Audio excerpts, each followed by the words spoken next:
محترم بزرگ و عزیز دوستو، دنیا میں اللہ پاک نے انسان کو پیدا فرمایا تو انسان بہت ساری چیزوں کا حاجت مند ہے۔ انسان کو بہت ساری چیزوں کی ضرورت پڑتی ہے، تو اس لیے اللہ پاک نے انسان کو حاجت مند اور ضرورت مند بنایا ہے۔ انسان کو سورج کی گرمی کی ضرورت پڑتی ہے، انسان کو چاند کی روشنی کی ضرورت پڑتی ہے، اور اسی طریقے سے ان دونوں کی وجہ سے موسم میں ہونے والی تبدیلی کا بھی انسان محتاج ہے۔ ہوا کے بغیر انسان ایک لمحہ زندگی نہیں گزار سکتا، پانی کا ہر لمحہ انسان محتاج ہے، درختوں کا، سبزیوں کا، پتوں کا، پہاڑوں کا انسان محتاج ہے۔ لیکن ان ساری چیزوں کو انسان کی کوئی ضرورت نہیں ہے۔ انسان ان سب چیزوں کا محتاج ہے، انسان کو ان سب چیزوں کی ضرورت ہے، لیکن ان چیزوں کو انسان کی کوئی ضرورت نہیں ہے۔ اس محتاج مخلوق کی ضرورت کو پورا کرنا اور انسان کی ضرورتوں کا انتظام کرنا، یہ اسی قادر مطلق خالق کائنات کے قبضے کی بات ہے، اور اس کی ضرورتیں وہی خالق کائنات قادر مطلق پورا کر سکتا ہے جس کے قبضے میں، جس کی ملکیت میں وہ ساری چیزیں ہیں جن چیزوں کا انسان محتاج ہے۔ زمین و آسمان کا مالک اللہ ہے، چاند و سورج کا مالک اللہ ہے، ہواؤں دریاؤں کا مالک اللہ ہے، پانی کا مالک اللہ ہے، سورج کی گرمی کا مالک اللہ ہے، چاند کی روشنی کا مالک اللہ ہے۔ تو یہ ساری چیزیں، درختوں کا مالک، سبزیوں کا مالک، پتوں کا مالک، ان سب چیزوں کا، ہواؤں کا، یہ سب اللہ کی ملکیت میں ہے۔ تو انسان ان سب چیزوں کا محتاج ہے، اور انسان کو ان سب چیزوں کی ضرورت پڑتی ہے، تو اس کی ضرورتوں کو وہی خدا پورا کر سکتا ہے جس خدا کے قبضے میں، جس خدا کی ملکیت میں یہ ساری چیزیں موجود ہیں۔ تو اس محتاج مخلوق انسان کا اس قادر مطلق خالق کائنات سے اپنی ضرورتوں کے پورا کرنے کا سوال کرنا، عاجزی کے ساتھ اپنی ضرورتوں کو اس کی بارگاہ میں رکھ کر اس کے سامنے اپنی ضرورتوں کا اظہار کر کے ان ضرورتوں کے پورا کرنے کا سوال کرنا، اسی کا نام دعا ہے، اسی کو دعا کہتے ہیں۔ اور دعا کی بڑی فضیلتیں ہیں۔ قرآن پاک میں بھی اللہ تبارک و تعالی نے دعا کا تذکرہ فرمایا ہے۔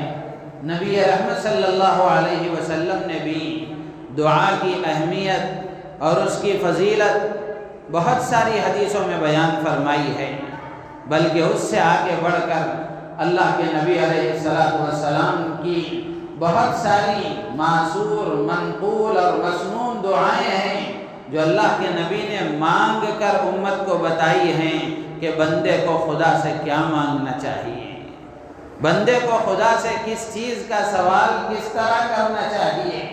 اللہ کے نبی علیہ السلام نے یہ سب سکھایا ہے۔ دعا بہت بڑی چیز ہے۔ قرآن پاک میں اللہ تعالیٰ نے فرمایا وَإِذَا سَأَلَكَ عِبَادِي عَنِّي فَإِنِّي قَرِيبٌ۔ نبی پاک علیہ السلام سے اللہ تبارک و تعالیٰ نے ارشاد فرمایا کہ نبی جی، جب میرے بندے آپ سے پوچھیں میرے بارے میں کہ ہمارا خدا کہاں ہے، میرے بارے میں وہ تم سے کچھ معلوم کرنا چاہیں، تو تم ان سے کہہ دو کہ فَإِنِّي قَرِيبٌ، کہ میں تم سے بہت زیادہ قریب ہوں۔ کتنا قریب ہے؟ اللہ تعالیٰ نے فرمایا وَنَحْنُ أَقْرَبُ إِلَيْهِ مِنْ حَبْلِ الْوَرِيدِ، تمہاری شہ رگ سے بھی زیادہ اللہ تعالیٰ قریب ہے۔ ہر آن اور ہر لمحہ خدا تمہارے ساتھ موجود ہے۔ تم جہاں کہیں رہو، جس حال میں رہو، خدا تمہارے ساتھ موجود ہے، خدا کے علم میں تم موجود ہو، خدا کی نگاہ ہر وقت تم پر لگی ہوئی ہے، خدا کی نگرانی میں تم ہر لمحہ موجود ہو۔ میرے عزیز و دوست بزرگوں، اللہ کے نبی علیہ السلام سے فرمایا کہ جب بندے پوچھیں تو ان سے کہو کہ میں تم سے بہت زیادہ قریب ہوں۔ اجیب دعوت الداعی اذا دعان، جب کوئی بندہ مجھے پکارتا ہے تو میں اس کی پکار کا جواب دیتا ہوں، جب بندہ مجھ سے دعا مانگتا ہے تو میں اس کی دعا قبول کرتا ہوں، جب وہ میرے سامنے اپنی کوئی حاجت رکھتا ہے تو میں اس کی حاجت کے پورا کرنے کا انتظام کرتا ہوں، جب وہ میرے سامنے سوال کرتا ہے تو میں اس کے سوال کے پورا کرنے کی کوشش کرتا ہوں، اس کا انتظام کرتا ہوں۔ تو اس لیے اللہ تعالیٰ نے فرمایا کہ میرے بندوں کو چاہیے کہ وہ مجھ سے مانگیں اور مجھ پر ایمان رکھیں۔ ایک اور جگہ اللہ تعالیٰ نے فرمایا، حکم دیتے ہوئے فرمایا، ادعوا ربکم تضرعا وخفیا، مانگو اپنے رب سے، پکارو اپنے رب کو گڑ گڑا کر، عاجزی کے ساتھ، نیاز مندی کے ساتھ اور انکساری کے ساتھ، اور اپنے آپ کے محتاج ہونے کے جذبے کے ساتھ، اللہ کے قادر مطلق ہونے کا استحضار کرتے ہوئے، اور ہماری ضرورتوں کے پورا کرنے کا واحد اختیار رکھنے والا خدا ہے، اس استحضار کے ساتھ تم مجھ سے مانگو۔ ایک اور جگہ اللہ تعالیٰ نے فرمایا، بے شمار جگہیں ہیں، ادعونی استجب لکم، اللہ تعالیٰ فرماتے ہیں کہ تم مجھ سے دعا مانگو، میں تمہاری دعائیں قبول کرتا ہوں، میں تمہاری پکار کا جواب دیتا ہوں، اور دعا نہ مانگنے والوں سے خدا ناراض ہوتا ہے، اللہ سے اپنی ضرورتوں کا سوال نہ کرنے والوں سے خدا ناراض ہوتا ہے۔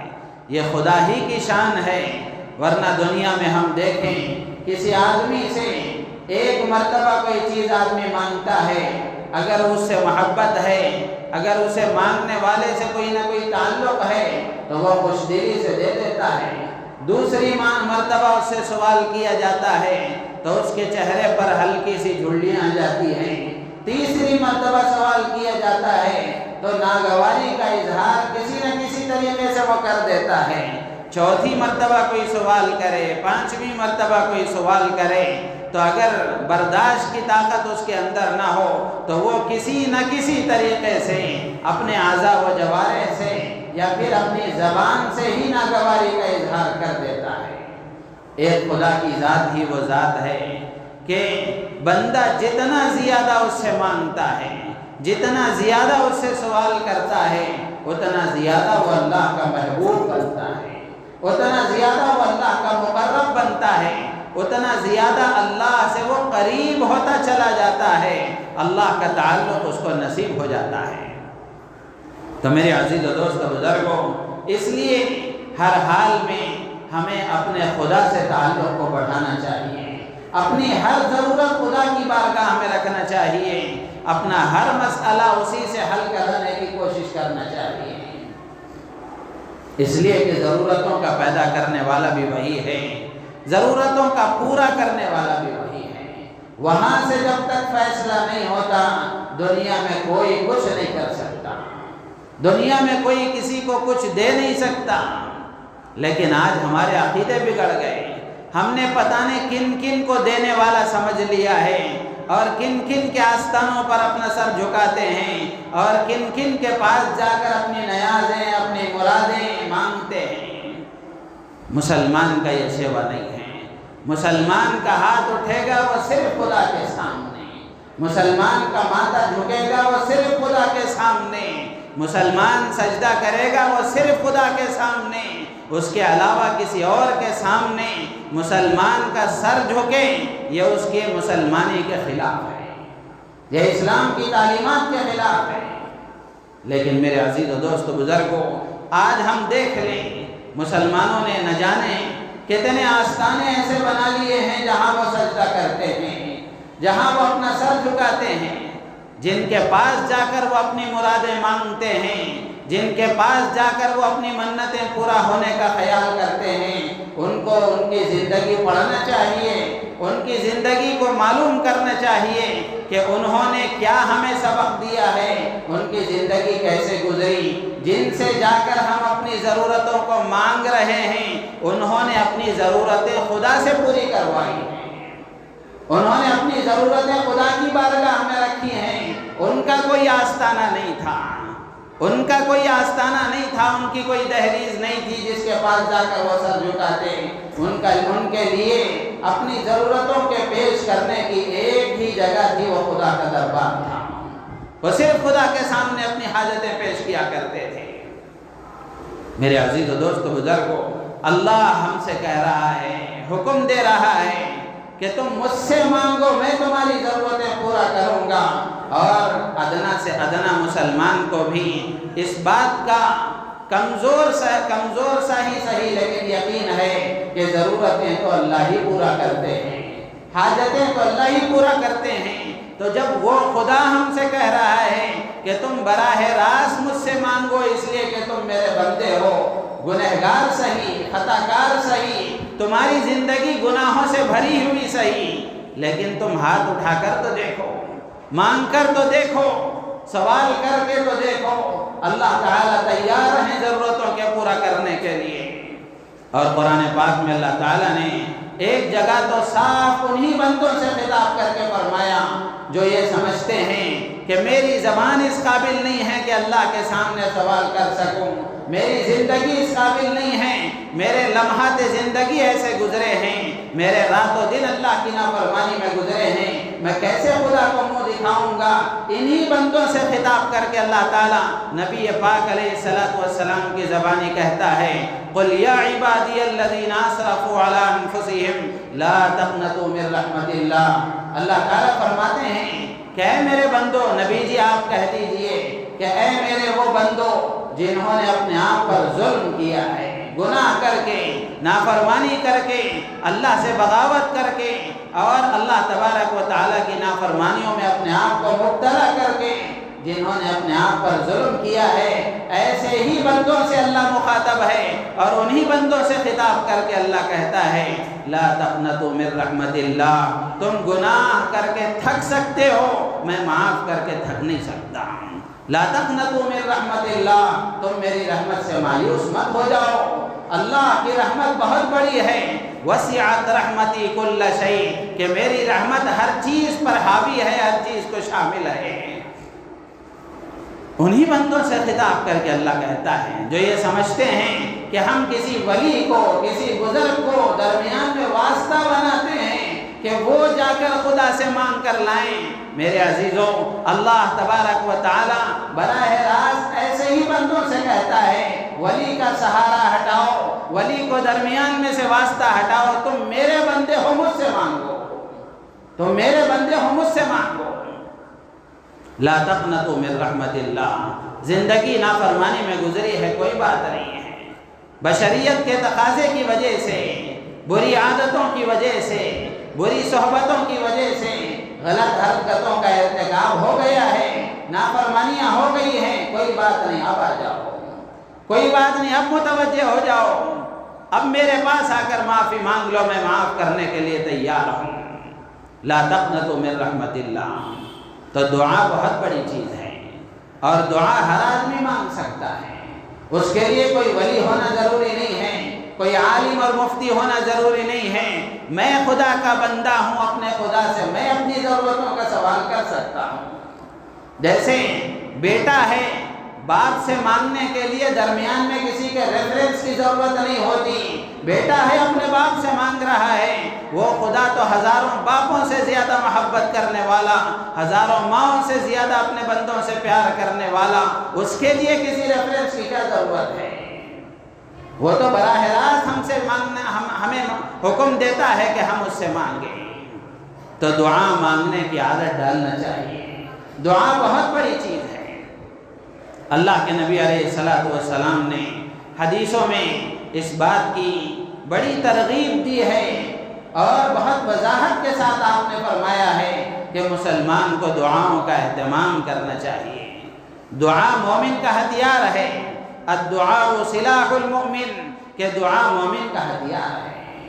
اور اللہ کے نبی علیہ السلام نے ایک اور حدیث میں فرمایا الدعاء مخ العبادہ، کہ دعا عبادت کا مغز ہے۔ آدمی عبادت کرنے کے بعد دعا مانگے، یہ دعا اصل ہے۔ بلکہ ایک اور روایت میں تو یہاں تک کہا گیا الدعاء هو العبادہ، دعا ہی عبادت ہے۔ ایک اور روایت میں اللہ کے نبی نے فرمایا لیس شیء اکرم علی اللہ من الدعاء، اللہ کے نزدیک دعا سے زیادہ کوئی عزت اور احترام والی چیز نہیں ہے۔ بندہ خدا سے مانگتا ہے اس کو عزت ملتی ہے، مخلوق سے مانگتا ہے تو ذلیل ہوتا ہے۔ اللہ سے مانگنے والے کو عزت ملتی ہے، اللہ تعالیٰ اس کی مانگ کو پورا فرماتے ہیں۔ مخلوق سے مانگتا ہے تو یہ سوال کے دائرے میں آتا ہے، اور سوال کرنا شریعت میں منع کیا گیا ہے۔ یہ ذلت کی بات ہے۔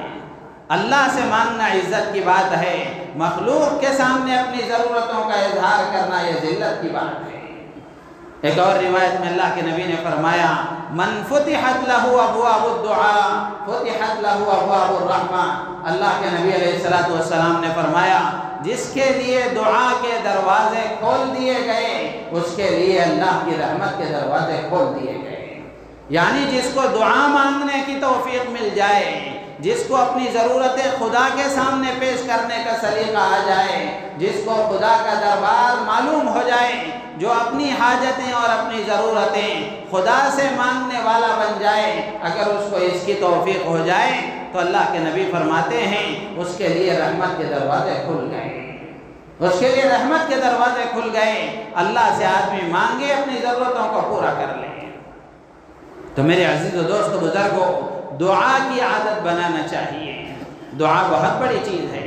اللہ کے نبی علیہ السلام کی بہت ساری مسنون دعائیں ہیں، بہت ساری معصور اور منقول دعائیں ہیں۔ اسی لیے علماء نے لکھا ہے کہ اللہ کے نبی علیہ السلام جس طرح دعوت میں نبی ہیں اسی طرح دعا میں بھی نبی ہیں، دعا میں بھی نبی ہیں۔ یعنی دعاؤں کا جو مضمون اللہ کے نبی کی دعاؤں میں ملتا ہے، جو دعائیں اللہ کے نبی علیہ السلام نے خدا سے مانگ کر بندوں کو سکھائی ہیں، اپنی امت کو سکھائی ہیں، یہ وہی مضمون ہے جس کو اللہ نے اپنے نبی کے دل میں ڈالا ہے۔ ایک انسان اللہ سے وہ چیزیں مانگنے کا خیال نہیں کر سکتا، تصور نہیں کر سکتا۔ ایسی ایسی چیزیں اللہ کے نبی نے مانگی ہیں۔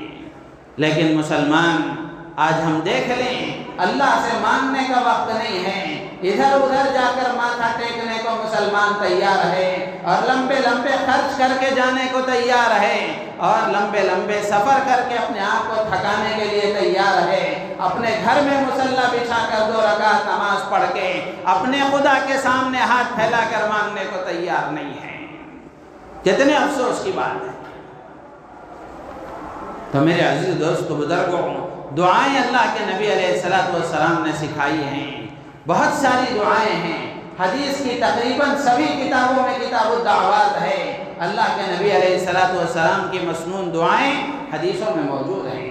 حضرت مولانا منظور احمد صاحب نعمانی رحمۃ اللہ علیہ کے بارے میں لکھا ہے کہ حضرت مولانا منظور احمد صاحب نعمانی رحمۃ اللہ علیہ جب بھی کسی غیر مسلم سے ملاقات ہوتی یا ملاقات کا موقع ہوتا تو اللہ کے نبی علیہ السلام کی ایک مسنون دعا آپ عربی الفاظ اس کے سامنے پڑھتے اور اس کا ترجمہ کر کے مختصر سی تشریح اس کی کر کے بتاتے تو وہ مسلمان ہو جاتا تھا۔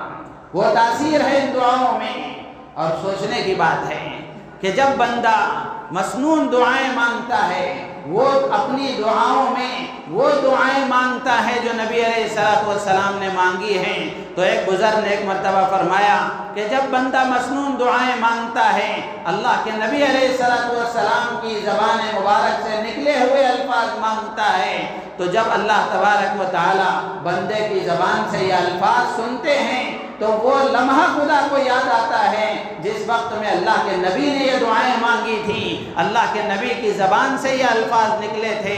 اللہ تبارک و تعالیٰ نے جیسے نبی کے مانگے ہوئے الفاظ قبول فرمائے تھے، آج امتی ان الفاظ کو مانگتا ہے۔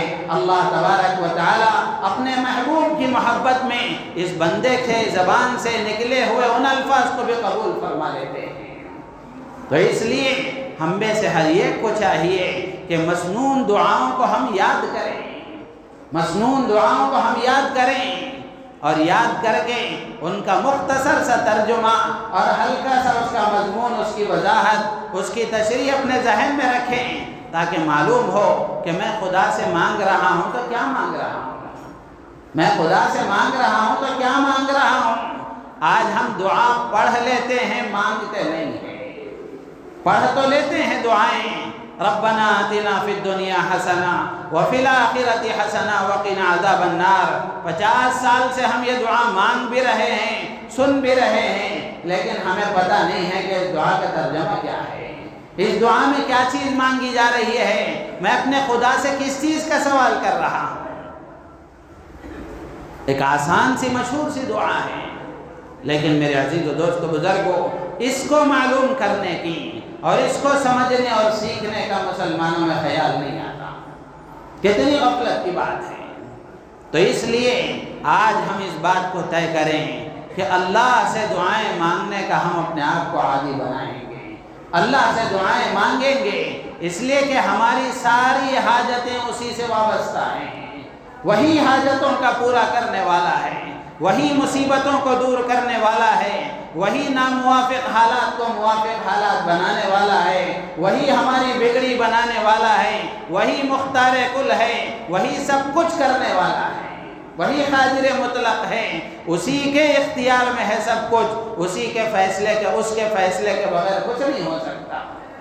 دنیا میں پتہ نہیں ہل سکتا، تو کوئی آدمی کسی کو کیا دے سکتا ہے اس کے فیصلے کے بغیر۔ تو اس لیے ہمیں ہر لمحہ اس بات کی فکر ہونا چاہیے، اور دن میں ایک وقت بلکہ بار بار اللہ سے مانگنا چاہیے۔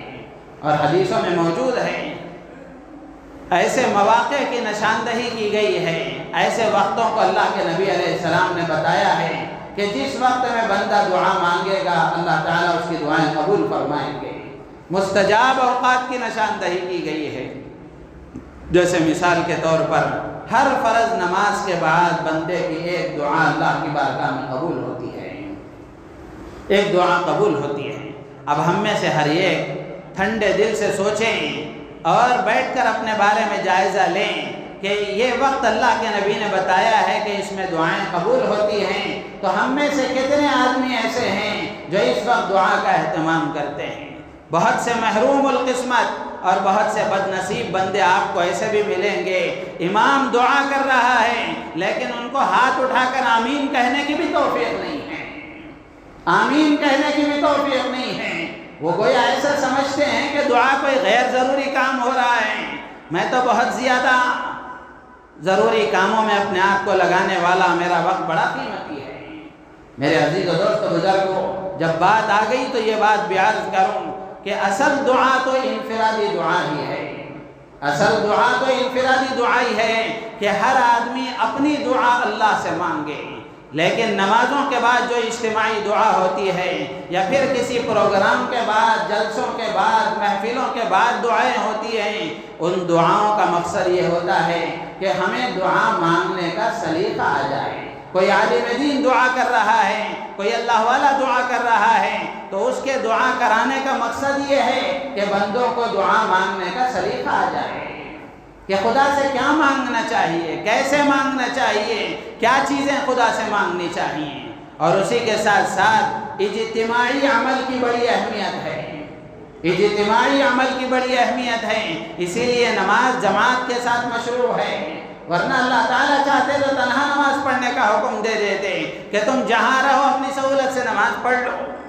جماعت اسی لیے مشروع ہے کہ اجتماعی عمل اللہ کے ہاں قدر کی نگاہ سے دیکھا جاتا ہے، اور علماء نے لکھا ہے کہ اجتماعی عمل میں مثال کے طور پر دعا مانگی جا رہی ہے، 10-15 بندے دعا مانگ رہے ہیں، ان میں سے ایک بندہ اللہ کا محبوب ہے، اگر اس کی ایک کی آمین قبول ہو جاتی ہے، اللہ تعالیٰ ایسے بخیل نہیں ہے کہ صرف اس کی قبول کر لیں باقی کو واپس کر دیں۔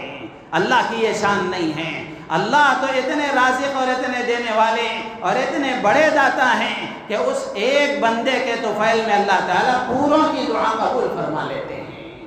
تو اب آدمی سوچ کر کے دیکھیں 15 بندے دعا مانگ رہے ہیں، ایک آدمی تنہا دعا چھوڑ کر دوسرے کاموں میں مصروف ہے، وہ خوش نصیب ہے کہ بد نصیب ہے؟ اس کو سوچنا چاہیے۔ اجتماعی عمل میں اسی لیے ہمیشہ شریک ہونا چاہیے۔ نماز آدمی پڑھ رہا ہے، ضروری نہیں ہے کہ ہر ایک کی نماز اللہ کی بارگاہ میں قبول ہو جائے، اور ویسے ہم میں سے ہر ایک آدمی اپنا جائزہ لے کر کے دیکھ لے کیا ہماری نمازیں اس قابل ہیں کہ خدا قبول کر لے؟ ہماری نماز کا تو ابھی ظاہر بھی درست نہیں ہے، باطن تو دوسری بات ہے، استحضار خداوندی کی دوسری بات ہے، اللہ کے دھیان کی دوسری بات ہے، نماز کا جو ظاہری ڈھانچہ ہے یہ بھی ہمارا درست نہیں ہے۔ تو پھر ہم کیسے اللہ سے امید لگا سکیں گے کہ اللہ ہماری نمازوں کو قبول فرما لیں گے؟ یہ تو اللہ کی ستاری ہے، یہ تو اللہ کی غفاری ہے کہ اللہ نے ہم پر پردہ ڈال کر ہمیں کسی نہ کسی طرح ہماری ٹوٹی پھوٹی عبادتوں کے ساتھ ہمیں چلا رہا ہے۔ تو میرے عزیز و دوست بزرگوں، 10-15 آدمی نماز پڑھ رہے ہیں، تو ایک آدمی کی نماز بھی اگر اس میں قبول ہو گئی، اللہ تبارک و تعالیٰ پوری جماعت کی نماز قبول فرما لیتے ہیں۔ تو اس لیے ہمیشہ اجتماعی اعمال میں شریک ہونا چاہیے، اپنے آپ کو بہت زیادہ عقل مند سمجھتے ہوئے اپنے آپ کو دوسرے کاموں میں لگانے کی غلطی نہیں کرنا چاہیے۔ اجتماعی اعمال میں ہمیشہ شریک ہونا چاہیے۔ کسی ایک بندے کی آمین خدا کو پسند آ جائے، کسی ایک بندے کا رونا دھونا پسند آ جائے، کسی ایک کا ہاتھ اٹھانا خدا کو اچھا لگے، اللہ تعالیٰ اس کے بدلے میں سب کی دعائیں قبول فرما لیتے ہیں۔ تو میرے عزیز و دوست بزرگوں، دعاؤں کے مانگنے کا مزاج بنانا چاہیے۔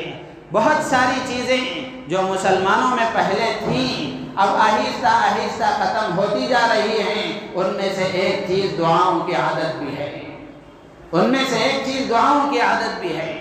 آج بھی اللہ کے کچھ بندے ایسے موجود ہیں، اللہ نے ان گنہگار آنکھوں کو ان بندوں کو دکھایا ہے کہ آج بھی اہتمام ہے اس بات کا کہ جیسے ہی فرض نماز ہوتی ہے، فرض نماز ہونے کے بعد امام کی دعا میں وہ شامل ہوتے ہیں۔ ایسا نہیں کہ اپنے ایک الگ ڈیڑھ اینٹ کی مسجد بناتے ہیں، امام کی دعا میں وہ شامل ہوتے ہیں۔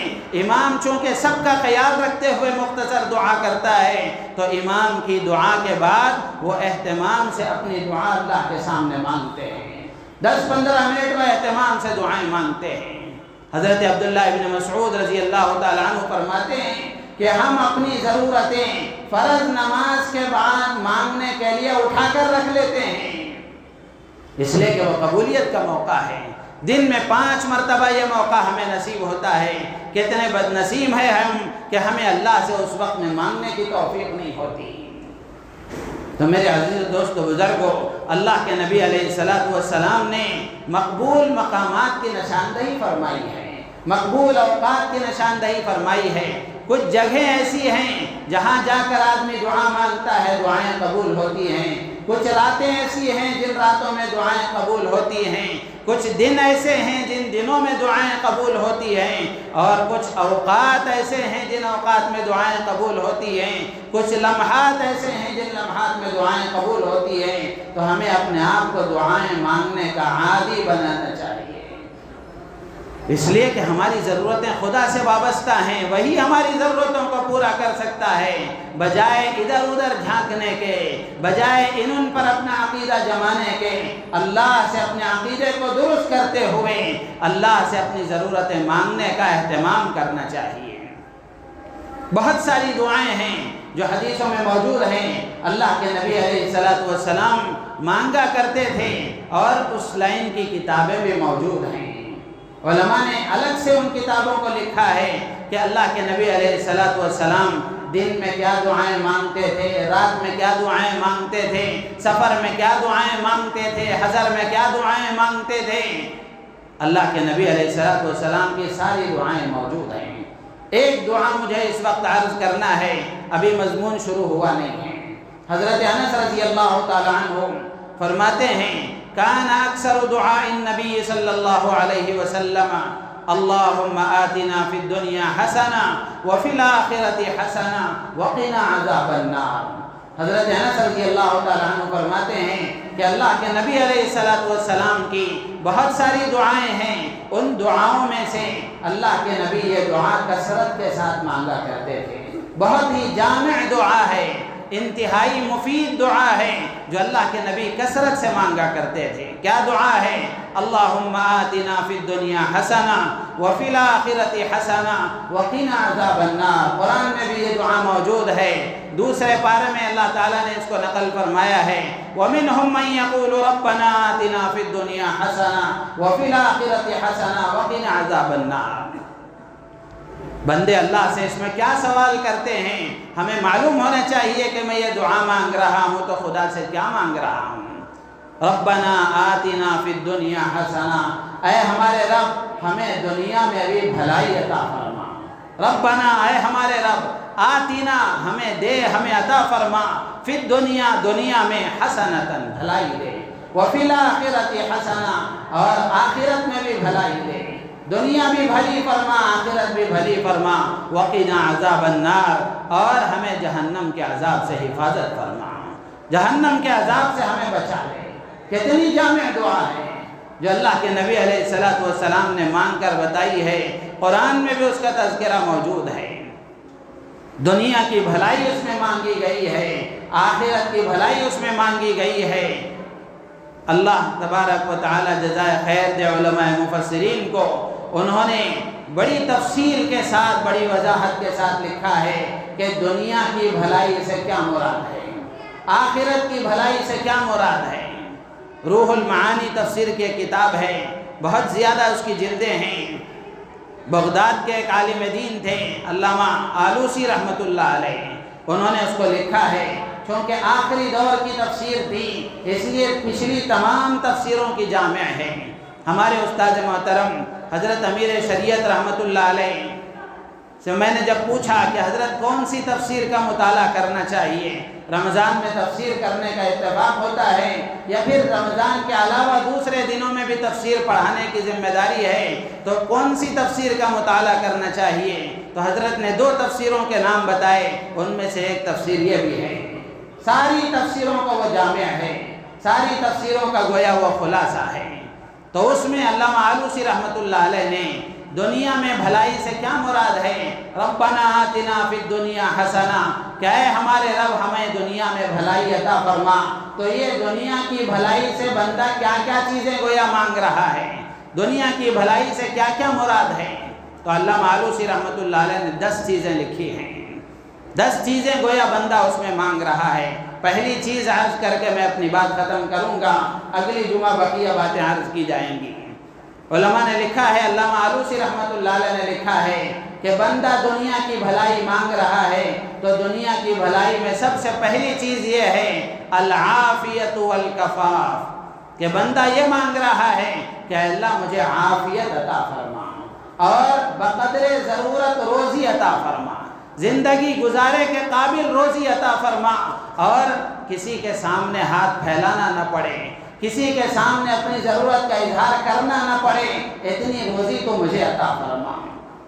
دنیا میں آدمی بھلائی کا سوال کر رہا ہے تو اللہ سے یہ مانگ رہا ہے کہ اللہ عافیت عطا فرما اور زندگی کے گزارے کے قابل روزی عطا فرما، اتنی روزی عطا فرما۔ روزی کا مطلب صرف کھانا نہیں ہے، روزی میں کپڑے بھی داخل ہیں، روزی میں سواری بھی داخل ہے، روزی میں رہنے کا گھر بھی داخل ہے، روزے میں کھانا بھی داخل ہے۔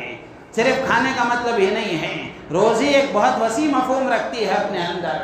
تو اللہ تبارک و تعالی سے بندہ یہ مانگتا ہے کہ اللہ اتنی روزی عطا فرما کہ کسی کے سامنے ہاتھ پھیلانا نہ پڑے، کسی کے سامنے اپنی ضرورت کا اظہار کرنا نہ پڑے، اتنی روزی مجھے عطا فرما۔ 2 چیزیں اس میں گویا بندے نے مانگی، ایک عافیت ہے اور دوسرا کفاف بقدر ضرورت روزی ہے۔ عافیت کا مطلب کیا ہے؟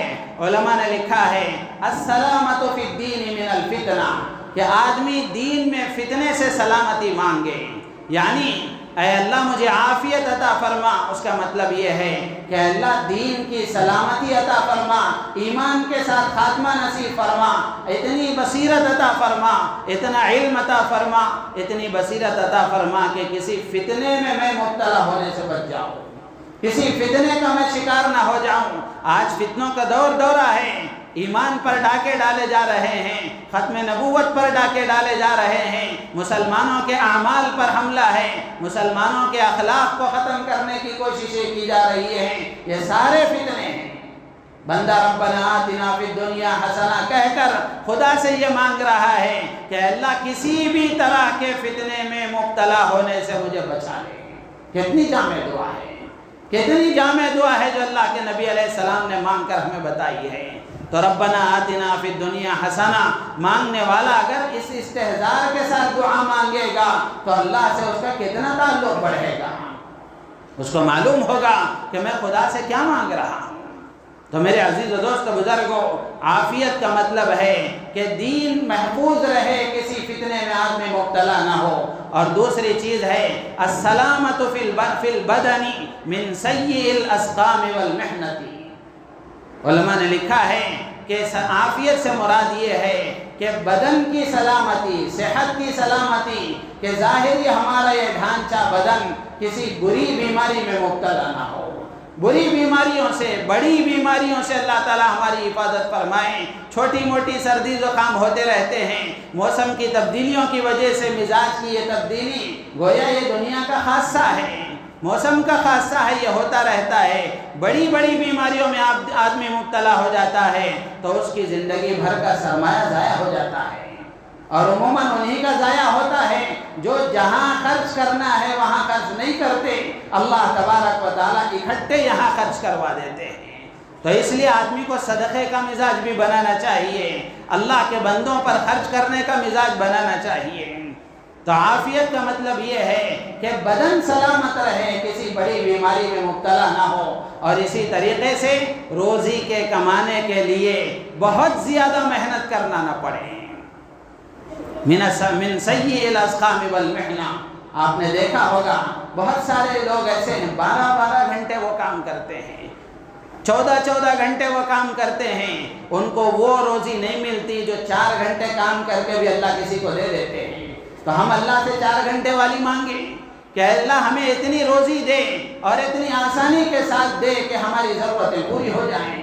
تو ربنا آتنا فی الدنیا حسنہ کہہ کر بندہ اللہ سے یہ مانگ رہا ہے، اے اللہ میرے دین کی بھی حفاظت فرما، کسی فتنے میں مبتلا ہونے سے بھی بچا لے، اور میرے بدن کی بھی حفاظت فرما کہ کسی بڑی بیماری کا میں شکار نہ ہو جاؤں، اور غیر ضروری بہت زیادہ مشقت میں اپنے آپ کو تھکانے سے بھی حفاظت فرما۔ روزی کے لیے تھوڑی بہت مشقت لگے اور روزی حلال اور پاک سہولت اور عزت کے ساتھ حاصل ہو جائے، اے اللہ ایسے روزی کے اسباب میرے لیے مہیا فرما۔ تو کتنی بڑی بات ہے جو ربنا آتنا فی الدنیا حسنہ میں آدمی مانگتا ہے۔ عموماً میرا مزاج یہی ہے، فرض نماز کے بعد یہ ایک ہی دعا مانگتا تھا۔ بہت سے لوگ جو مخلص ہیں وہ یہ کہتے تھے کہ فرض نماز کے بعد میں دعائیں قبول ہوتی ہیں، تو آپ کوئی لمبی دعا مانگا کریں، 2-4 دعائیں مانگا کریں۔ تو ان کو میں نے سمجھایا کہ ساری دعاؤں کا یہ مجموعہ ہے۔ سبیل الرشاد میں ہم پڑھتے تھے تو سبیل الرشاد میں ہمیں اس بات کا پابند بنایا گیا تھا کہ نماز کے بعد صرف یہ ایک ہی دعا مانگنی چاہیے، صرف یہ ایک ہی دعا مانگنی چاہیے، اس لیے کہ یہ دعا تمام دعاؤں کو جامع ہے۔ تو جب سارے لوگوں کا مسئلہ ہوتا ہے، اجتماعیت کا مسئلہ ہوتا ہے، تو اس وقت میں سب کا خیال رکھنا ضروری ہوتا ہے۔ تو اس لیے یہ اجتماعی وقت میں یہ جامع دعا مانگی جاتی ہے۔ آپ یہ 10 باتیں سن کر محسوس کریں گے کہ یہ دعا اللہ کے نبی علیہ السلام نے کتنی جامع بتائی ہے۔